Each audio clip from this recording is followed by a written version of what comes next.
నమస్తే. నేను మీ Nandini organic farmer. తోటకూర చూసారా? మన ఫామ్‌లోదండి ఇదంతా. ఈ మడి తోటకూర అంతా నేను వెంకటేశ్వర స్వామికి ఇవ్వాలని ఈ తోటకూర వేసినప్పుడే అనుకున్నాను.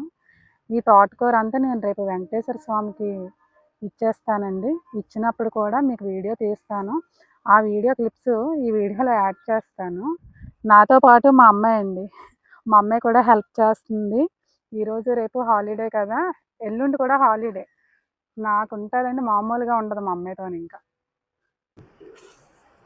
మా అమ్మాయి చూసారా ఎంత బాగా హెల్ప్ చేస్తుందండి. హాలిడేస్ అంటే పిల్లలతో ఇలా నేచర్‌ని ఎంజాయ్ చేయించాలండి. వాళ్ళకి కూడా తెలుస్తది కష్టం వాల్యూ.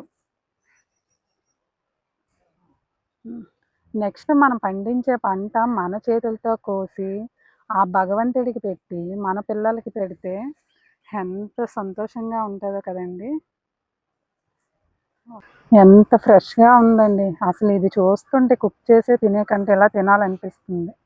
ఏ పెస్టిసైడ్స్ వాడకుండా ఇలా న్యాచురల్‌గా మన చేతులతో తీసి తింటే అనుభూతే వేరు. మీకు కూడా కావాలంటే డీఎం చేయండి. చూస్తున్నారు కదండీ! ఇది మనం కట్టలు కడుతున్నాం. ఇదంతా మన స్వామివారికి అర్పించాలండి. చూసారు కదా ఎంతుందో? ఇదంతా మనం వెంకటేశ్వర స్వామికి ఇచ్చేయాలండి. అది కాకుండా ఇంకా చాలా ఉంది కట్టడానికి. చాలా టైం తీసుకుంటుంది.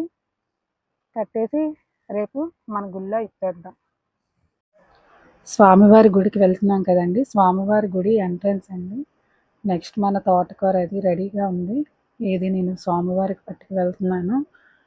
ముందు అనుకున్నానండి ఎలా ఇవ్వాలి, స్వామివారు ఎలా తీసుకుంటారని. అడిగిన తర్వాత తీసుకురామ్మని పంతులు గారు చెప్పారు. అలాగా స్వామివారి గుడిలో ఇవ్వడం జరిగింది. అన్నదాత సుఖీ